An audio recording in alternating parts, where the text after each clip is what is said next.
This is Five and Friends. 5 friends, 5 perspectives, all fun.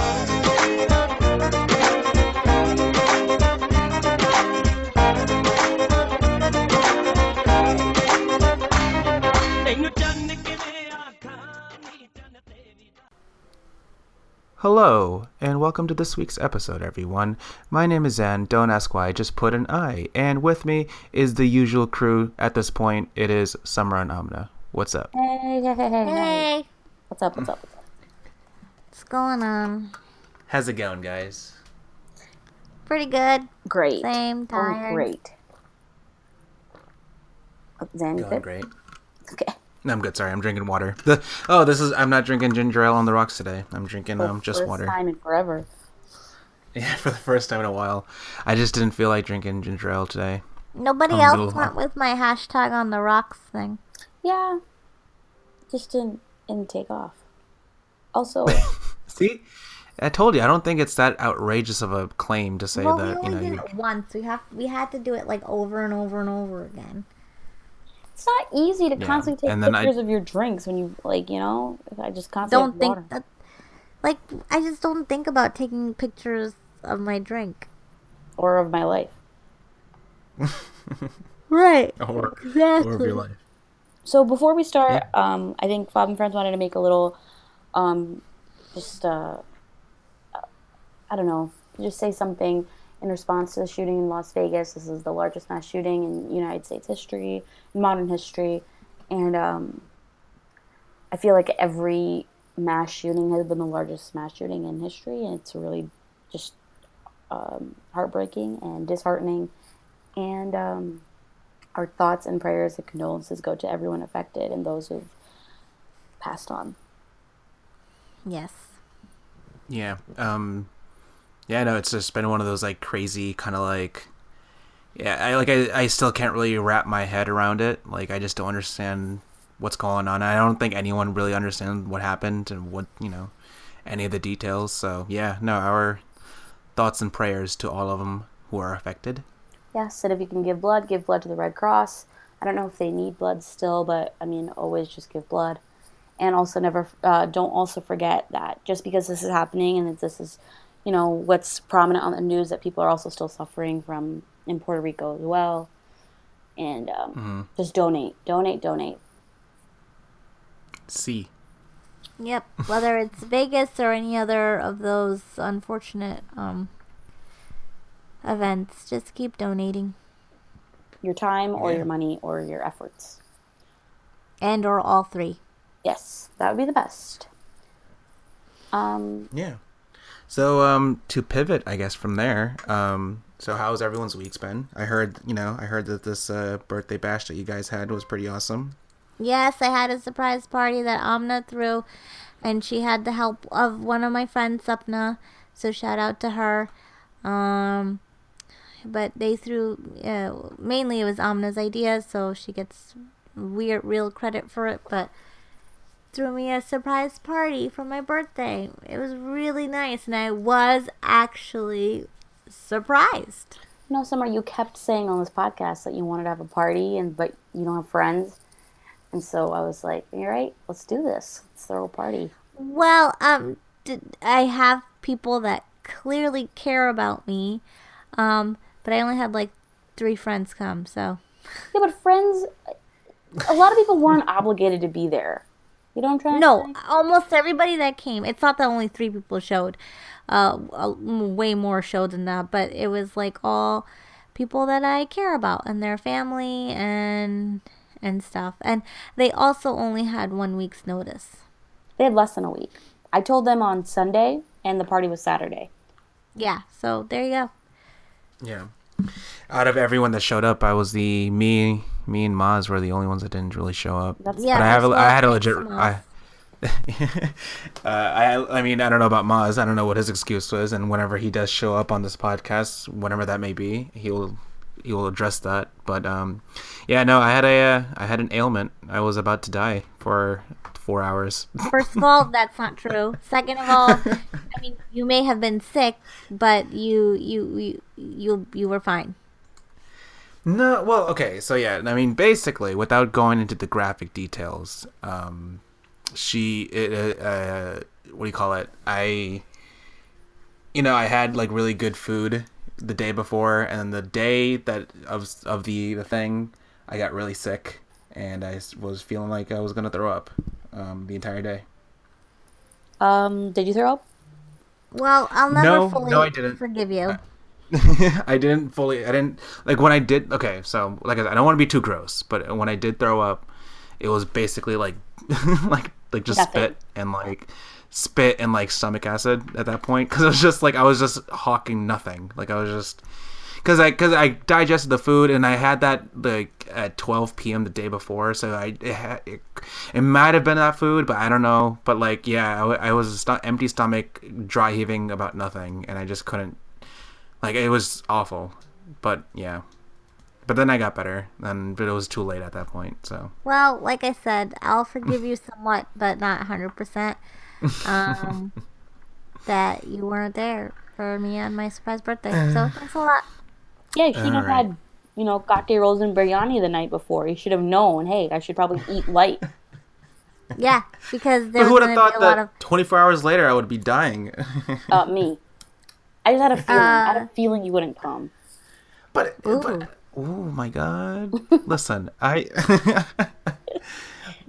Oh yeah my no, god. but like but the thing is though, like I was saying in our first attempt of this episode, we I was saying how like this place that I went to, like I don't want to say anything bad about it because the food was actually good. I just might have, I don't know, maybe it was just something in it that kind of ruined it, but I don't blame the restaurant until I get it the second time because I actually do want to go back there. Oh my But yeah, god.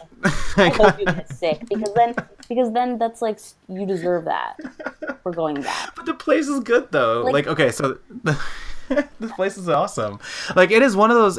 It's a modern Indian restaurant, and it's basically Chipotle for Indian food. And long story short, it's basically like you walk up, they have choices of meat. You get your kati rolls, your biryani, your samosas, or whatever type of meal that you can prepare, and they make that meal for you fresh there. Can So I just say yeah, what's up? one thing? This sounds like such a stupid hipster place, and the fact that you went there to support it is ridiculous when you can go eat your real desi kana A at your own house or B in Jackson Heights. You went to some like a hipster Indian place. No, but okay. So like I've already had too much Jackson Heights. I need to change it up though. Like I don't. We've been having Jackson Heights since we're like little kids. I'm sick and tired of Jackson Heights. um there's so many you live in New York City. I don't want to hear it.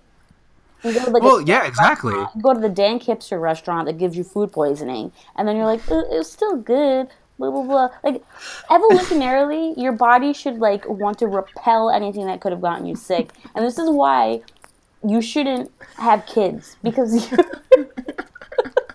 That's like a little extreme, Amna. you're passing on defunct genes. Who's willing to go and eat poisonous food again? Like, No, that's not passing. He's just, it's his Queens, Brooklyn, wherever you live now way of just like, no, that's you like know, dumb. Like, if he was in the wild, he'd die because he'd go back to the food source that got him sick. right. So I'm saying evolutionarily, don't have kids because you're not the fittest. Damn, that's just harsh. But but okay. So like let me ask you this then, right? So if you got sick at a restaurant, or let's say not at a restaurant, something that's a big like you got sick at Chipotle, would you just completely stop eating Chipotle? Yeah, Yeah, I've done it. Actually, you're right because I've done it too. But like so I that's don't know. So I don't know why. I don't know why I'm defending this place. It legitimately was good food though. Like I was okay. So the reason why I keep saying that is because I walked in truly believing that this place was going to be awful. I was like, this is the stupidest place. This is not this. Who's going to eat this biryani that's being made by some like rando person in like Brooklyn? Like I want legit food. And then like the reviews were good, so I was like, okay, let's try it. And then I actually was surprised at how good it was. But it clearly got me sick. So, Well, not only did it do that, I'm in a you turmoil. should never go back to it because you didn't get to come to my surprise party. Yeah. Hey, So, hey, you know what? All right. Zane, you're surrounded by women now on this podcast. We're just gonna like tear you apart. All right. On that note, follow us on Twitter and everything. 10-minute podcast. It's podcast. It's podcast light. Podcast light. Yeah. It's a little too late. Only 10% fat. 10% somewhere or 1/6. Yeah. Well, you know what I mean. If 100% is 60 minutes, then Someone think about that. we only Think did about 10 minutes. 6 minutes would then be 10%. Nope. Anyway. Alrighty then. So, what's the topic for today? Well, since we're now in our first Halloween topic, it's about the... And someone give me a drum roll. Ouija board. Dun dun dun. Yeah, we're talking about Ouija boards today, and the rules, and the regulations, and the policy. No, I'm just joking. We're talking about scary stories, different experiences, and the rules of Ouija board, because I feel like people don't know those, that they exist.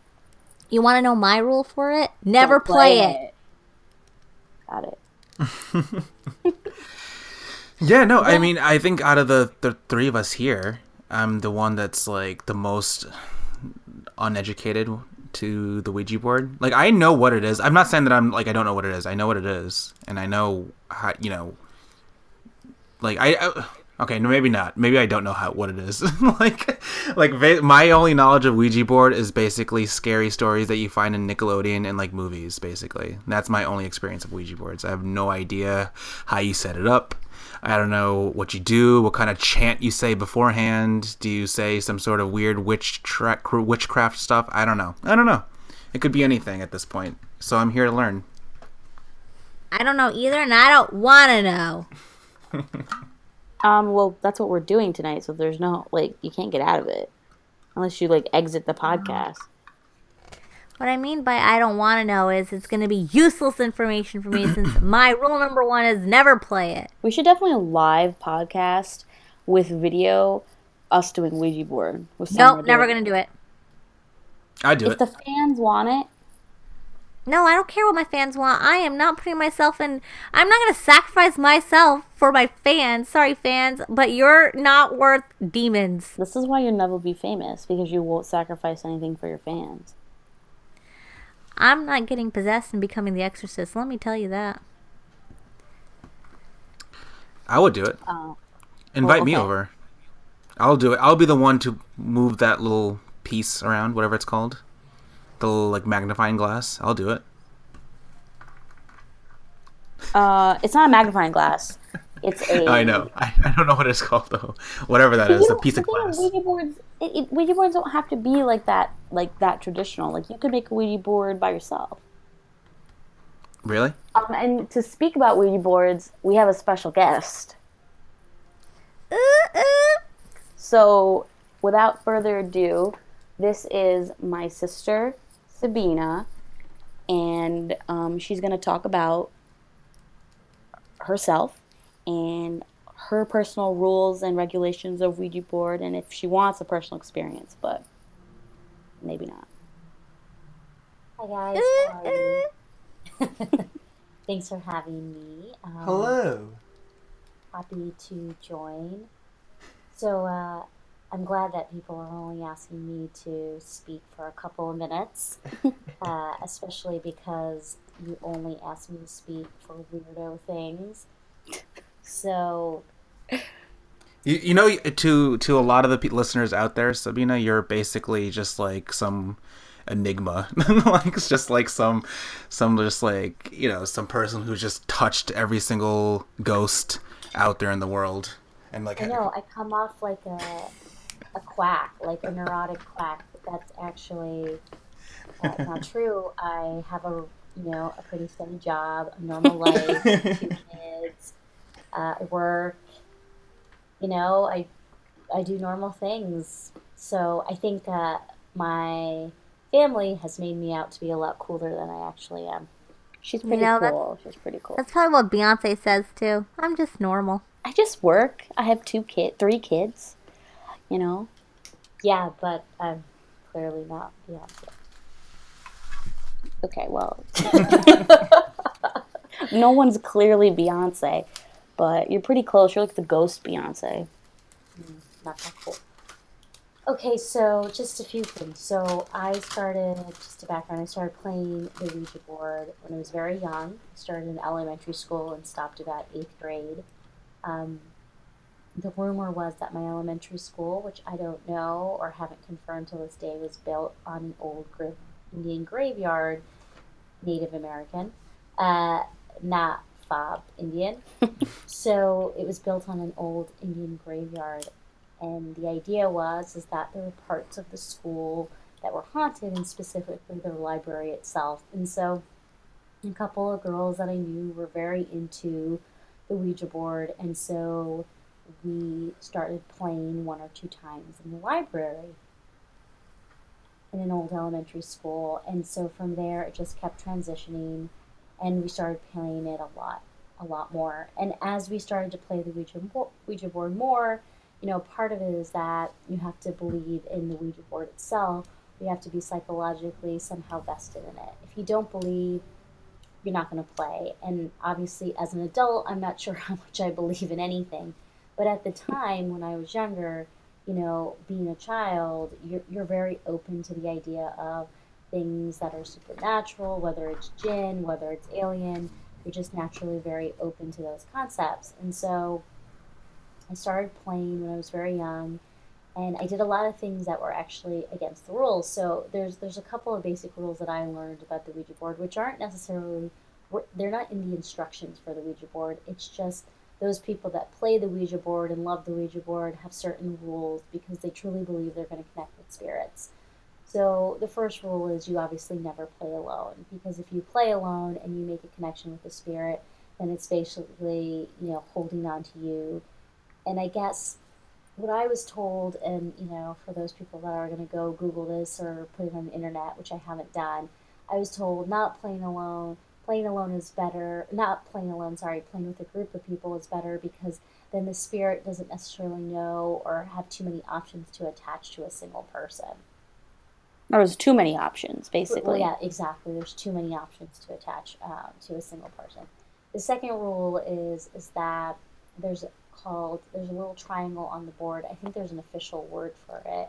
I don't know it. I think it's called patch or something, but it's this weird little triangle thing with a circle in the middle of it, and it goes over each letter when whatever spirit Planchette. is planchette. That's what it's called. So you're never supposed to leave that alone on the board, because that's the way that whatever you're speaking to, spirit, demon, whatever, is communicated through that planchette. And so you almost don't want to leave that on there, because I don't know if it allows the spirit to like leave, or you don't have control any of it anymore. I'm not really quite sure. Once again, you guys can go ahead and look this up more. There's not surprisingly, a ton of YouTube videos on this, and a ton of people that talk about this in forums and their experiences. Um, when I started playing the Ouija board, there was no forums, experiences, internet searches, computers, or anything else where I could go and look anything up. So everything I heard was more word of mouth at the time, of people that were just interested in playing. The third Huh. thing that I was always taught is you always have to say goodbye. So when you play the Yep. Ouija board, you have to bring it to the goodbye place and leave. You can't just whack the planchette off the board and expect, uh, that the game's over. So basically, if you don't say goodbye, the game still goes on whether or not you have put the Ouija board away. Fourth thing is you don't ever burn a Ouija board. If you want to get rid of it, you need to bury it. And once you bury it, you're supposed to either do some sort of protection spell or prayer or throw holy water. In our case, Zamzam on top of Our holy water. on top of the area where you buried it. And the reason for that is if you throw away if you burn the Ouija board, if there was a spirit attached to it, it's now permanently attached to you. And and the last Interesting. thing is that you never ask the Ouija board um, if you're gonna die, because that's just bad luck. And usually, when you want to know something like that, the human psyche tends to cling to something that they've heard, or somebody did something stupid, and now you've convinced yourself that you're gonna die. So it's just generally bad luck. And so those are really what the rules are of the Ouija board. I have actually played, obviously, in a library. I don't know if it's haunted. I've played at people's houses. I've played at a cemetery, which is also another rule that you're not supposed to do, is play the Ouija board at a cemetery. Oh I've my done that. god. Did you play it in the Stepney Cemetery? No, I played it. There was somebody that lived across the street in a different part of Monroe, in a very small, kind of like isolated family separate cemetery near Mm. Wolf Park, and so I was across from that. Oh, I know what cemetery you're Yeah, talking I was about. in a house across from there. So technically, I wasn't in the cemetery, but I was extremely close. Um, and so that's kind of my experience with the Ouija board. So interestingly enough, when I did play the Ouija board, uh, and so me and my friend would play the Ouija board and with people, and whether or not they were there or I was there, the name of a spirit would always appear every single time. So the same name of the spirit would introduce itself, whether I was playing, whether she was playing, whether I was there that day, whether she was there that day. If one of us was there, whether or not our hands were on the board, that name or that spirit would always enter the board. Now, it could be just simply coincidence, or it could, if you truly believe in the Ouija board, then we actually have connected. We, both of us, because we used to play a lot alone too, connected with the spirit and it became attached. I never owned a Ouija board, and neither did she, ironically. So I feel like, part of the Ouija board's power is held by the Ouija board. I've never gotten it as a present, and as much as I'm grown up and I'm older and I don't really believe in that much anymore, if somebody brought me a Ouija board, I'd probably be extremely freaked out, because the idea is once the Ouija board attaches to you, you can't escape it. So somehow you'll get it back. Whether you bury it, somebody will bring it to you for a present, your child will get it. Somehow that Ouija board or a Ouija board will return back in your life. Oh, that is so So creepy. weird. And that I and know. that's about it. So I don't know, if you guys have any questions for me, or if you had any thoughts. Um, have you ever had a have you ever had a bad experience with a Ouija board? I mean, you don't have to tell the experience if you're Other than uncomfortable. getting the same name, That's a bad experience, but it's also like it's not an experience as much as a pattern. But like, has there been one time where you played where, or was the last time you played like because of a certain reason that something happened and you just decided, nope, So the last time I played the Ouija board, it was in front of the cemetery, and some random. We were sitting outside. Don't ask, in like probably twilight, so it wasn't quite dark. It wasn't quite. Wasn't day anymore. It was, the sun was setting, and some random woman was walking by, and our town is a very small town, and she actually stopped us from playing and sat down with us and said, why don't you enter off the board? And she told us a number of very, very scary stories. um, I don't remember at this time. I'd really have to kind of dig deep and think, but I don't really remember the stories. But those stories traumatized me so much about people's experiences with the Ouija board, that was the last time I touched it ever again.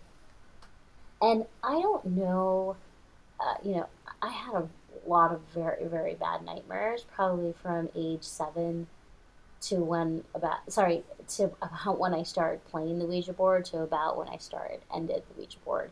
And that doesn't mean I stopped enjoying scary stories or watching horror movies, but I shouldn't say they ended. My nightmares lasted a very, very long time, but they're really frightening nightmares. They're the kind of nightmares where, you wake up, you realize you're in a dream, and you just can't move your body.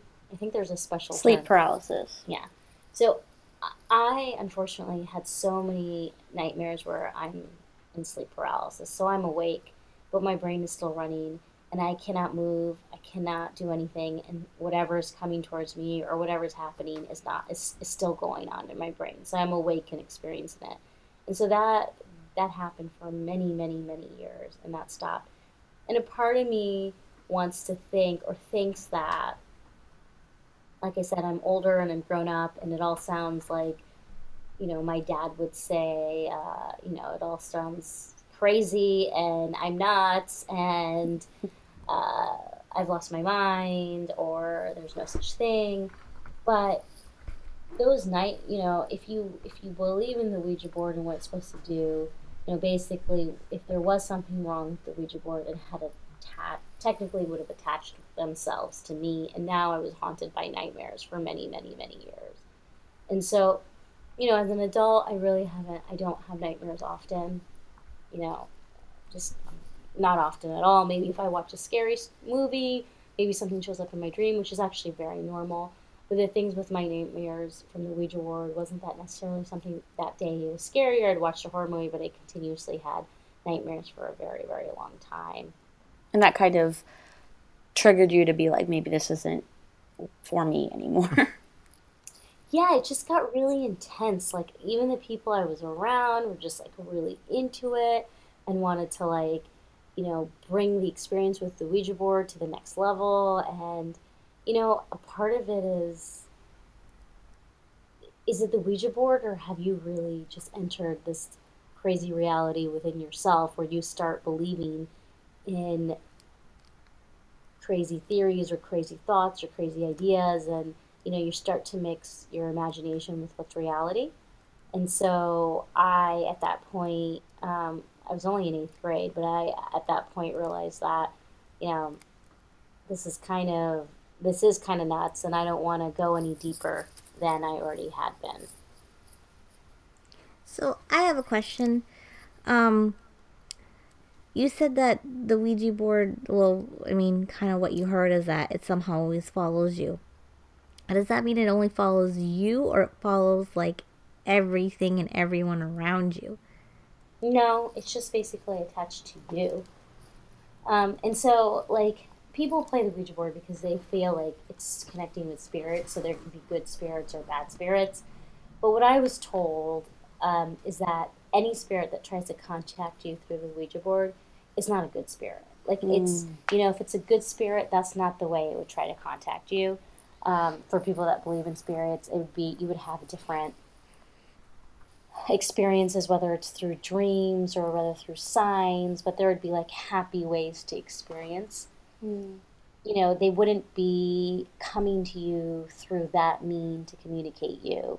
Anybody that's good or nice or loves you wouldn't that's not the way that they would try to communicate. So I was told that whatever comes on that board is not usually pleasant. That doesn't necessarily mean it's, going to haunt you, Or like but a demon or anything, but just it could be, but whatever it is, it's not in a good place. So, like, what type of questions do you Hmm. ask the Ouija board? Like, what would be a typical question that you would ask? Like, I mean, I'm assuming that you would just be like, hey, you know, uh, I don't hey, think it'd be like, hey, hey, how's it going, ghost? Like, what's up? But like, what kind of questions would you ask when you have a Ouija board in front of you? Well, I was in eighth grade, sixth grade, seventh grade, eighth grade girl. So most of our questions were like, "Am I gonna get married? Am I gonna have kids?" Like really stupid, ridiculous questions. I mean, we weren't asking mind-boggling questions. Once in a while, we would say, we would ask the name, how old you are, who you are, what's your story, but most of the time, it was just like silly girl questions and it was just more exciting to see the little planchette moving across the board than it was actually the questions we were asking. And I think that's most people that play the Ouija board don't play it to like, it's just usually just fun. Like it's fun and exciting to see if anything happens. mm. Did you ever move the planchette to like mess with anyone? I don't think I purposely did, but I'm sure I did. I'm like, I'm sure, you do, right? Like, Right. or you're just like holding your finger in one place and somebody moves a little to the left, somebody moves to the right, their hands jerk because they're jerking. So I'm sure, I'm sure like 99, well, if you believe in it, right? Like, I'm sure that, but even those that believe in it, probably 99% of the time, it's not really It's not really connecting with to anything. anything. It's just you're connecting. Somebody's messing with you or somebody's moving it on purpose. Did you have a specific experience where you really thought that you connected with something? Yeah, I mean, there was many times that I thought that. I mean, look, the same spirit that would appear on the board over and over and over again, and the spirit's name is not short; it's very long. So to go through the whole exercise of spelling it out, when I was in the room or when she was in the room, is not something that somebody would always intuitively know, or maybe they just, I don't know. So that's why there were many scary experiences. I mean, there was one time, and I think about it, and I'm like, I don't know if that happened or if it was just girls messing around. But there was one point where we got really scared when we were playing, and I swear to God, like I think I was just very scared, but somebody had either picked up the planchette, so from the corner of my eye, it looked like I was floating, and then I, knocked it out of the way The from. planchette was floating. Yeah, that's what it looked like. But it might have just like something we were at a party and like a little girls' party, and somebody might have just picked it up and from the corner of my eye, so it looked scary. So I didn't actually like see it like anything like that happen. So, but at the time, I thought it was the scariest thing ever. But looking back as an adult, you try to rationalize everything, and in my head, I think that was just somebody that somebody had picked it up, and it just wasn't paying attention. Interesting. That's so scary. Summer's scared. She said she'll never play it ever. Nope. I mean, I would play it again now. You would? Yeah, I mean, I've sworn it off, but like if somebody brought one to a party, I would sit there and play it. Like I wouldn't be scared of it. But I'm at a very different place. Like I'm not a little girl that believes in that anymore. Sumra. Like I don't believe in the Ouija board anymore. I don't think it can work. I think there's, you know, I think we'll find aliens before we'll be able to use the Ouija board for spirits. But Do you believe that you could contact spirits? Do you believe that's something that you can do? Or you believe that spirit, like I guess I'm not asking if you believe in ghosts, but do you believe in, well, maybe I am asking if you believe in ghosts. I believe in something. I believe in something supernatural, but I don't know what that is. So do you believe that the Ouija board can contact it, or you just think that's just like a game? I think it's a game, but I think the problem with the game is that you project yourself onto that game, right? So maybe the evil spirit is just something you've created in your head, and sometimes that's the worst, right? Like creating something or thinking something. Like for example, I used to know a guy who had a mental disability, and he swore every single time in the room that he could smell demons. He was mentally ill.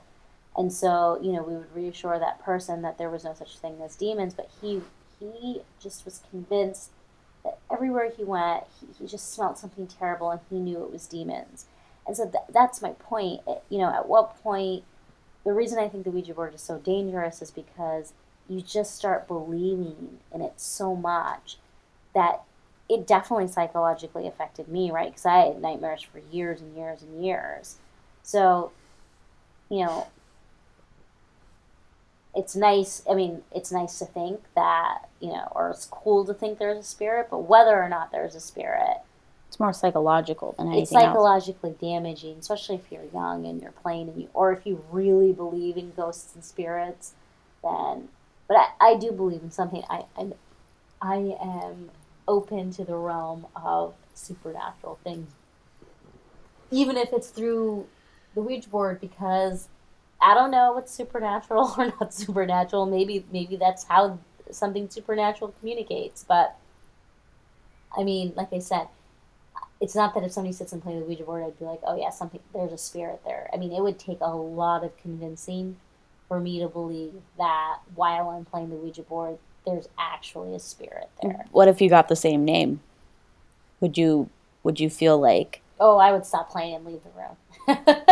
I'd be like, okay, because the name is so long. So if I came now and somebody was playing and that name popped up and I wasn't even on the board, then I'd be like, that's it. That would make Like you a believer. That would I'm make you. out. That would make me more of a believer because, like I said, it's not a very. It's so long the word that if somehow that came back, I'd be like, I'm done. I was like, all right, I'm leaving. I'd Bye. be like, F this. I out. And it's isn't um it that you can't share the name with anyone because it is just like if you say it or something. Yeah, I Yeah. never repeated it.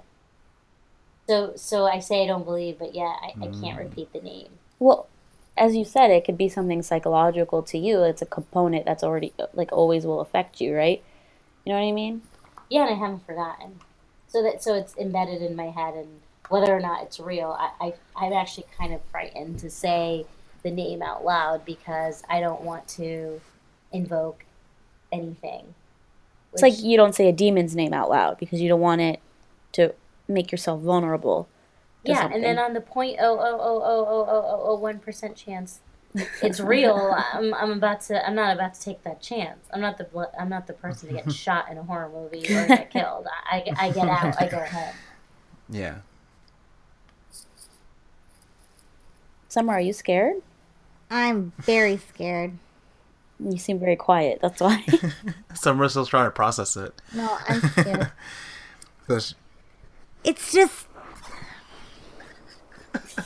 Yes, Summer, it's speak it. just What what? do you need to say? that stuff is so scary to me.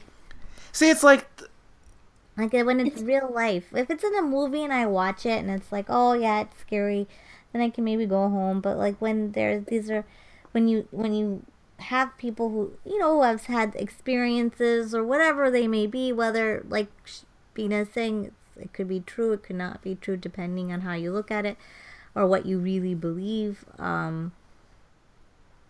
I don't know. It's still freaky to know that these are real life stories, not in a movie. yeah. I mean, it's like I'm not saying that I don't believe any of these stories, and I've said this in the past like horror podcasts that we had, where it's like I truly believe in every story that Sabina has said in the past. Like I believe in all of our family's weird issues that we have with the demons and the paranormal. So like I believe all of that, but I'm still the skeptic where I'm just like I don't like nothing happened to me, so I don't believe it. Like well I shouldn't say I don't believe it, but it's like I don't know if nothing happened to me, then why would I want to believe it? But like I hear these stories and I'm just like okay, it's clearly there's something going around here. There is another being or I whatever think you want to call it. I think with Sabina's stories though, like she's kind of said in the past with your stories, you're right here, um, that it could be, something supernatural or it could be something that could be perfectly Yeah. reasonably explained. Whereas like other people in our family have stories that are just beyond the realm of sanity. Like how do but I love how we Well, I think paint that's our why strange family of ours. all Desi families have some story about some churel, some witch, or some something because that's how Yeah. our culture is. But I think why I think people get so scared when I tell a story or really want to hear the way I tell a story is because I don't try to make it, like this dramatic, scary thing. I try to just paint a picture of what's, of the facts of what's happened and why I can't explain those facts. So my nightmares, a lot of kids have nightmares. A lot of people have sleep paralysis. But for me, I personally believe that my issues and my nightmares stem from what I did with that Ouija board. Um, it opened up a part of my brain or my psyche that I really wasn't ready to experience because I was too young and too naive, and I couldn't kind of determine. I couldn't tell, like, at, at that point in my life, I couldn't tell if this was real or fake because I just thought it was real. At 12 years old, you think that there's a spirit and something evil on that board. You think it, you feel it, you frightened, you're shivering, you feel like it's real. And I think like in horror movies they always use children so much because there's like a realm of innocence and people that really believe. So you know it's scary, but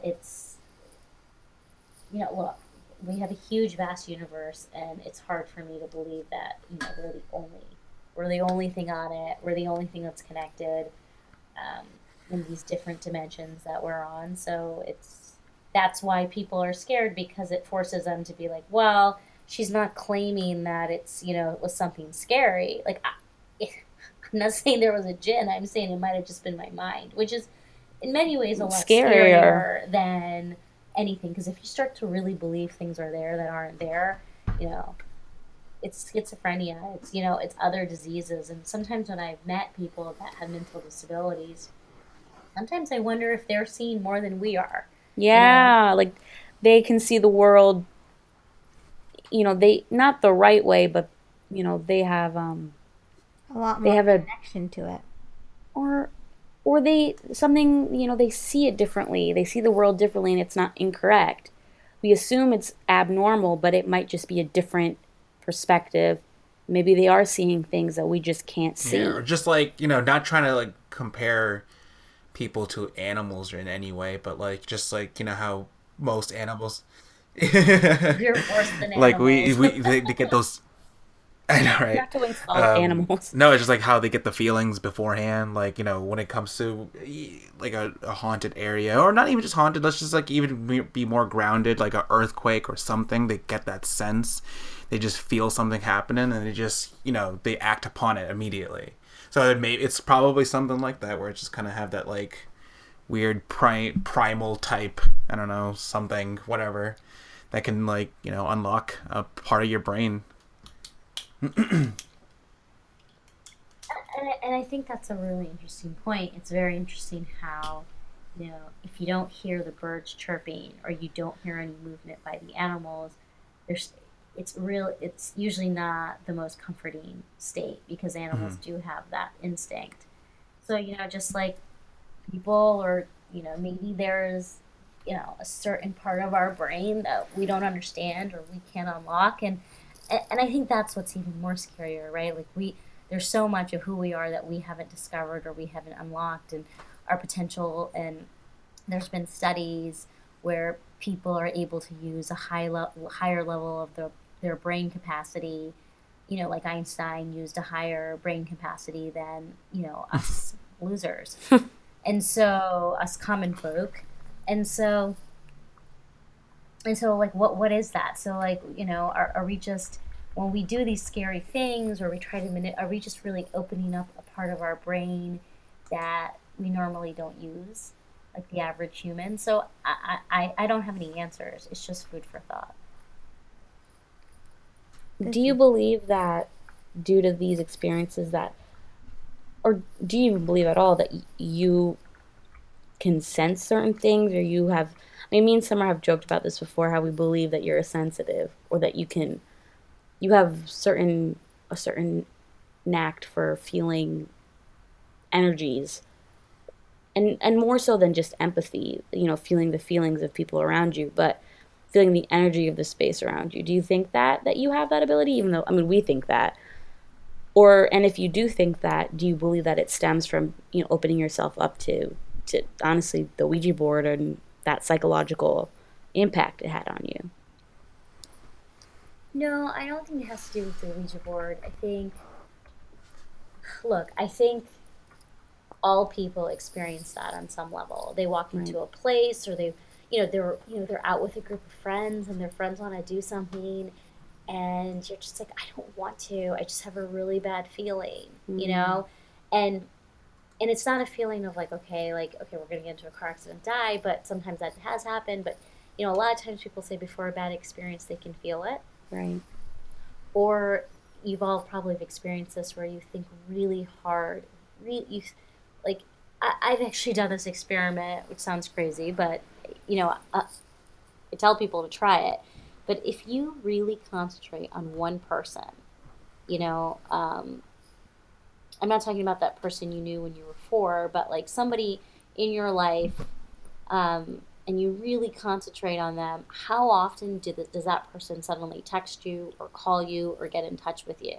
Or you're on the phone and you're like, speak of the devil the minute you That is talk very true. about somebody. Hmm. So I think there's some sort of connection that exists that we don't really understand.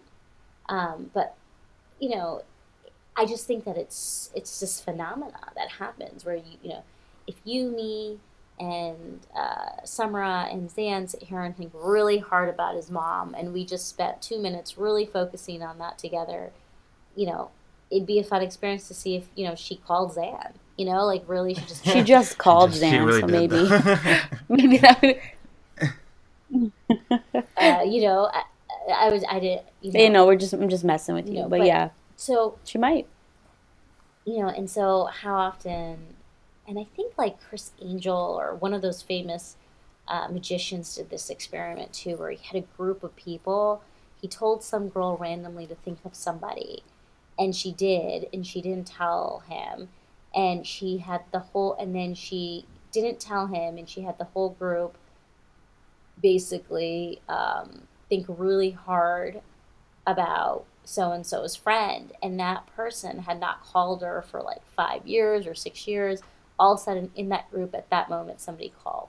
And so there's just some sort of phenomena that exists. So the whole point of my spiel off of this question is, yeah, I do feel like, not necessarily I'm sensitive, but I do feel like I can walk into a space and not feel comfortable and just not like it. I feel like the area just causes me depression. I don't feel comfortable, like, you know, and honestly don't think, I think a lot of people can do that. Like they look for apartments and they walk into one apartment and they love it. They walk into another and they're like, I don't know. And it's not necessarily anything about the aesthetics. It's just that they don't like the way it's arranged, or they don't like the feeling, or they don't like the layout. It's too dark, it's too dreary. Um, so I think I feel, if I don't feel comfortable or I get a gut feeling, or my instinct is not great about a place, it's usually I usually don't want to be there for very long. Mm. I do think though that there people have a certain degree of that gut instinct, right? Some people like I've talked to have never felt that before. And some people I've talked to, like you, who kind of regularly feel like that, who can really just like sense an energy of a place. Maybe that's just how in touch you are Yeah, to yourself, right?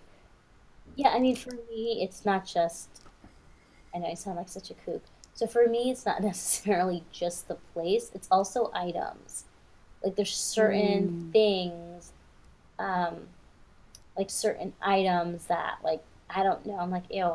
It's not like I don't like it because it's ugly. I'm like, that thing freaks me out, and it actually does freak me out. There's like a um, visceral instinct or whatever, like a visceral reaction to a certain thing. And it doesn't happen often, but it's just once in a while something will bother me. It's like that babysitting story that happened, Yeah, like which you'll tell a, hopefully. a certain item will bother me so much, and I can't explain why because it's an inanimate object, but I just don't like it.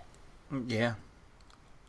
I feel Yeah, you no, on I mean, that. I know that in whatever, like the last, going back to the last scary story episode that we had, like I remember talking about this where it's, going back to whole, like you could get that sense when you could walk into an apartment for the first time or a house for the first time, because I already talked about this where it's like I walked into one of the apartments that were not apartment, a house that we were looking at, and you walk in and you just have that weird uneasy feeling, like your heart starts going faster, beating faster.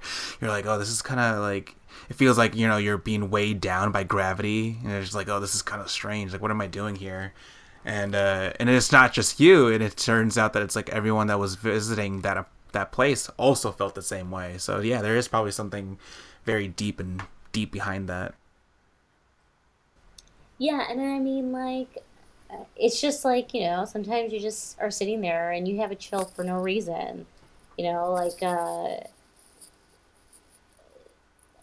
can't explain certain things.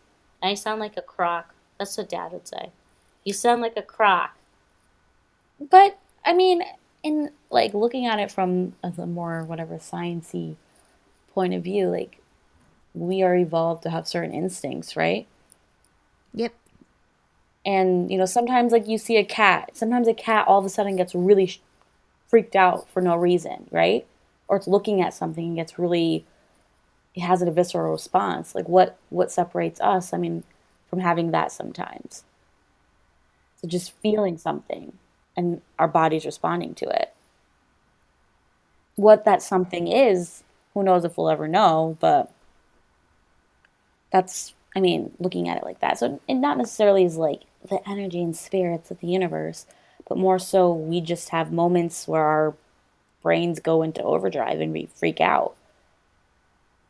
Yeah, I mean, our instincts, like you said, our natural instincts may kick in, and I think some people may actually focus on their natural instincts more than others. And so maybe that's what it is. Maybe it's not so much that I'm sensitive in this weird sense, but I'm just more in tune with my natural instincts to what bothers me. So, not necessarily what would bother somebody else, but something that bothers me. Right.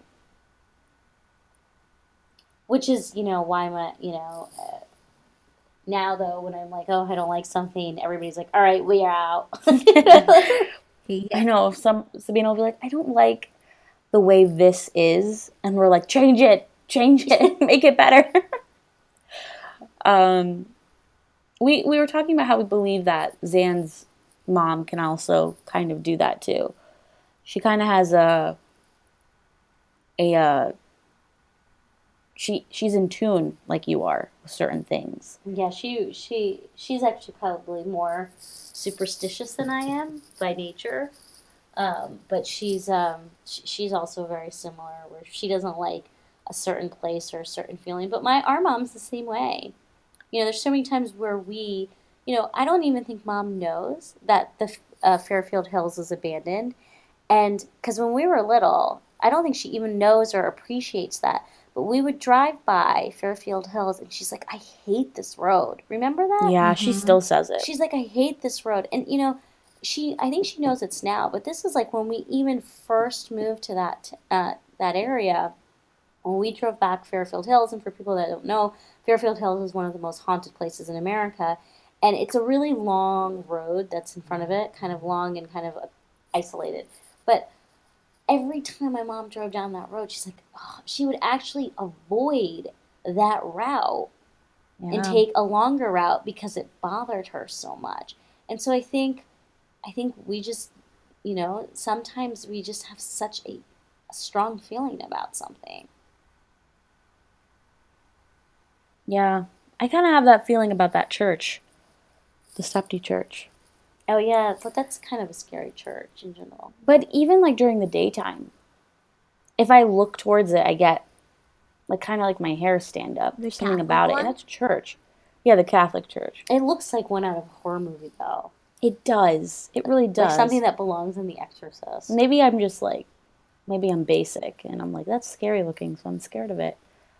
Um, Fairfield Hills is, I mean, I think it's kind of hard for me to judge it because I've always kind of known that it's this abandoned asylum, so I'm freaked out by it. But that road, even not even passing by the asylum, but the road before it, you know what I'm talking about when you get off the highway and it's that long stretch of road and there's like empty field. Mm-hmm. Yeah. That freaks me out more than the actual passing by the building. It's that emptiness and that vastness and that knowing that there's just a bad energy. I don't know. But see, what's funny is I don't get scared driving down that road. I don't get No. scared. I just No, or get, I don't have any feeling, or I don't feel oh, like it's dead or alive, or I have zero feeling when I pass by that. But mom always did. Like she had a really strong feeling, and her intuition or her instincts were, you know, my mom is definitely not reading anything. right. Especially back in the day, there was no internet, there was no TV. She was just talking about cooking different types of halal. She wasn't worried about, all of this nonsense. I think she has a very, she's very in tune that way because me, I can drive by that road anytime and not, she literally avoids that road. She It does. bothers her so much that she'll avoid the road. She always like gets mad at me if I take that road. She's like, "Why are you taking it?" And she'll use the excuse that it's longer. She's like, "It's like Lumbee. It's like a longer way to get to the highway." And I'm like, "No, mom, it's the same." But I think she uses it because she doesn't like it. She doesn't like that road. So, you good?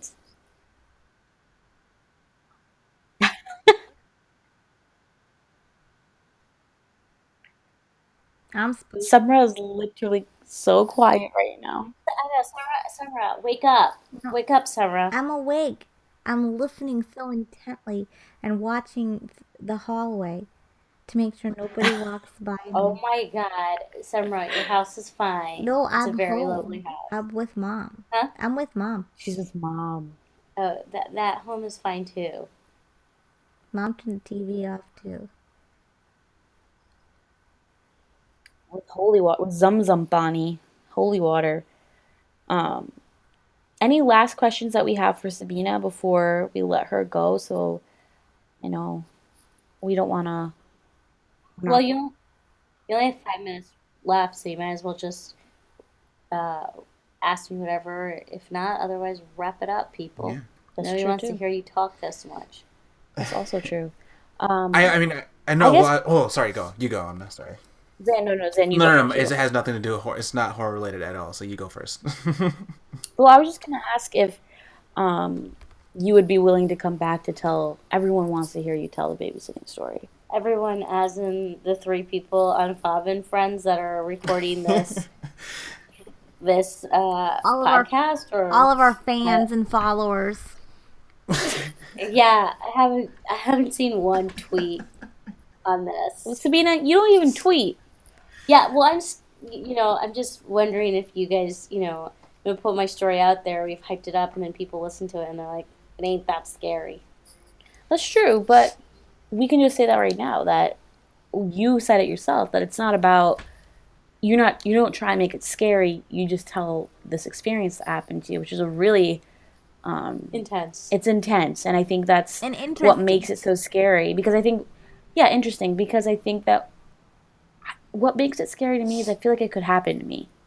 That's what's scary about it. Like when I hear intense stories from our aunt where she sees like jinns crawling across the floor, that seems distant. Whereas what you went through seems like, okay, if I go to a house tomorrow and I babysit, that could really happen to me. Yeah, people are creepy. Um, okay, yeah, before Halloween I can come on. I'll try, to not keep it more, try to condense it and not talk for more than 15-20 minutes because I don't know if people really want to hear the long drawn out version. You'd be I surprised. think they do. I'm really worried about you, Summer. You're actually like scared, and you're with mom. I know. And You're literally like probably in bed next to no, mom. no, no. I wouldn't be doing this next to mom. I'm in my room. She's literally in our mother's home with her mom in the next room, and she's so scared. It's true. And I'm hearing all these cracks and pipes. It's the heat.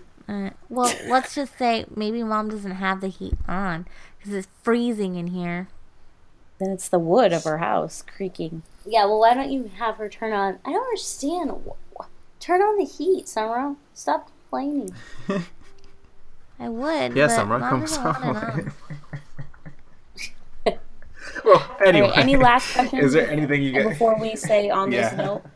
On this note, No, I'm good. I anything? have No, nothing. I think All my that. questions have been answered. Thanks, guys, for Yeah, having me thanks. on Thanks for coming, and Thanks we're for coming. excited. Join and podcast. And I just like to say, come out to my event. Oh yes. So Sabina and her friend Nicole are hosting a giant charity fundraiser for Hurricane Maria relief through Save the Children. I'm volunteering and helping with it as much as I can, and it's going to be huge. It's in New York for those who can make it out. Not the city.